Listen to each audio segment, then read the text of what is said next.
Ration কাৰ্ডত আপোনালোকে চাউল পাই আছে নে নাই? পাই আছে? পাই আছে নে নাই? এই থিয় হৈ থকা বাইদেউসকল পাই আছে নে নাই?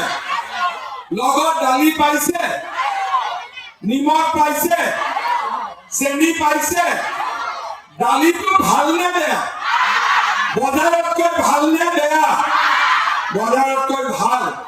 ঠিক আছে, দালি হল, নিমখ হল, চেনি হল, আৰু কিবা লাগিব নেকি? আৰু কিবা লাগিব নেকি? এইফালে কিবা লাগিব নেকি? কি লাগিব? মই ঠিকে শুনিছো নে মিঠাতেল বুলি কৈ আছে? হয়নে মিঠাতেল কৈছে নে? ঠিক আছে, আধা লিটাৰ দিলে হৈ যাব। আধা লিটাৰত চলিব, নচলে কিমান দিব লাগিব?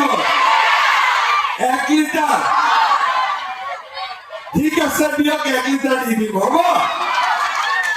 আৰু যোনে ৰেচন কাৰ্ড ভাঙিব ঘৰটো কিন্তু নাভাঙিব। অকল অৰুণোদয়ৰ কাৰণেহে ৰেচন কাৰ্ডটো ভাঙিব। সঁচা সঁচি কিন্তু ঘৰখন নাভাঙিব আকৌ, হয়নে নহয়? তেতিয়াহ'লে 2 কেজি দালি আহিব, 2 কেজি চেনি আহিব, 2 কেজি নিমখ, 2 লিটাৰ মিঠাতেল, বহুত ভাল লাগিব, হয়নে নহয়?